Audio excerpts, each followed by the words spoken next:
جو عشق نبی کے جلووں کو سینوں میں بسایا کرتے ہیں، جو عشق نبی کے جلووں کو سینوں میں بسایا کرتے ہیں۔ اب سمجھ میں آئیے آپ کو کوئی کلام یاد آ رہا ہے؟ اس طرز پہ کوئی آج کل جو پڑھا جاتا ہے بہت لب پر نعت پاک کرنے کے ماں، یہ طرز ہم نے بہت پہلے پڑھی مجھے۔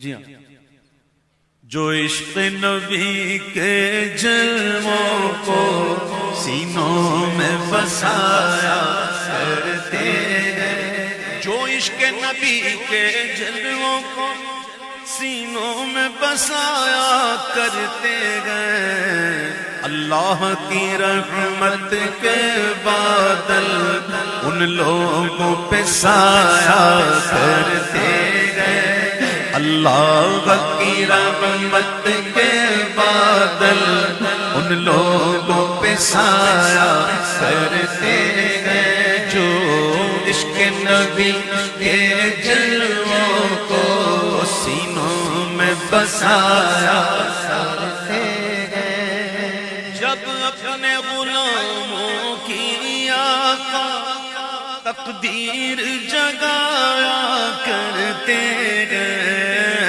جب اپنے غلاموں کی آقا تقدیر جگایا کرتے ہیں، جب اپنے غلاموں کی آقا تقدیر جگایا کرتے ہیں، جنت کی سند دینے کے لیے روزے پہ بلایا کرتے ہیں، جنت کی سند دینے کے لیے روزے پہ بلایا کرتے ہیں، گرداب بالا میں پھنس کے کوئی طیبہ کی طرف جب تکتا گیا،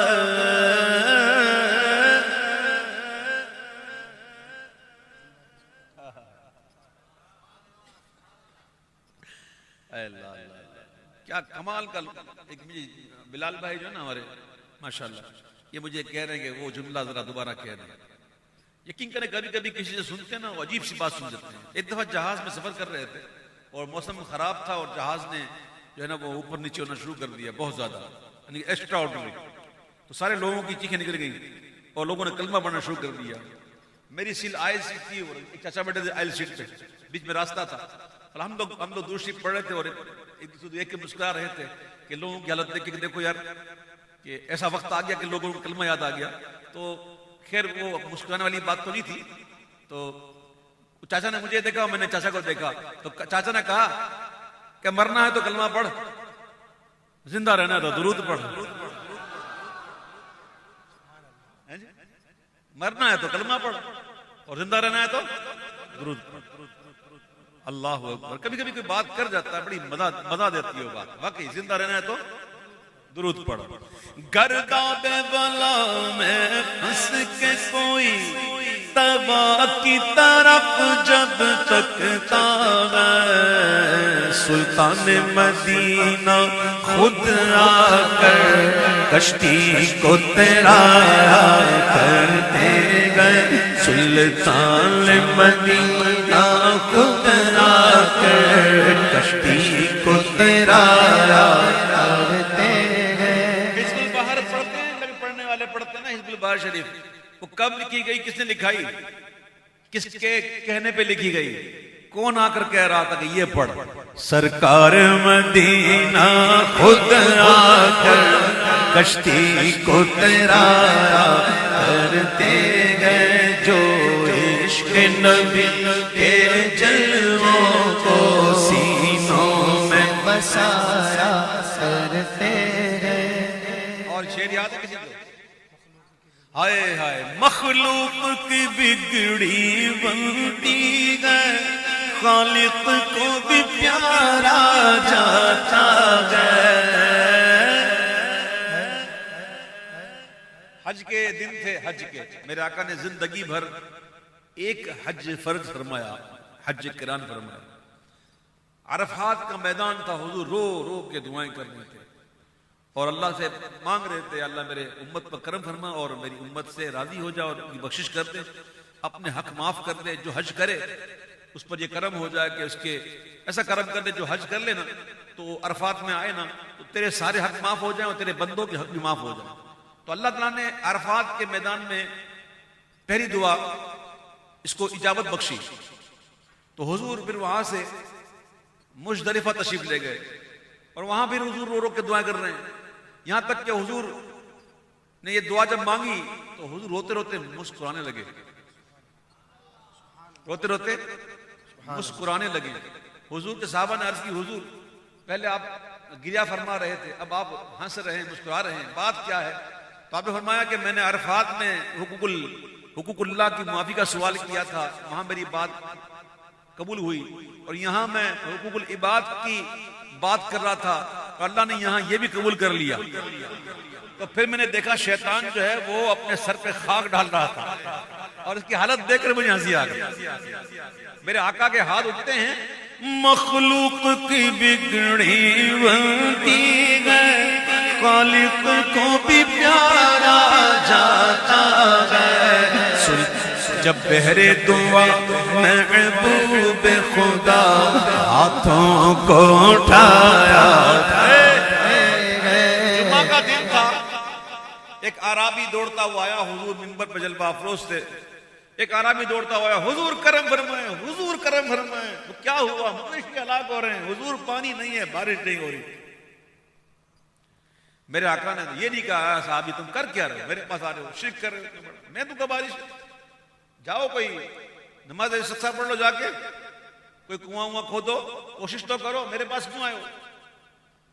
حضور نے اپنے مبارک گورے گورے ہاتھ اٹھائے، گورے گورے ہاتھ جن کو سوئے آسماں پھیلا کے جل تھل بھر دیا، صدقہ ان ہاتھوں کا پیارے ہم کو بھی درکار۔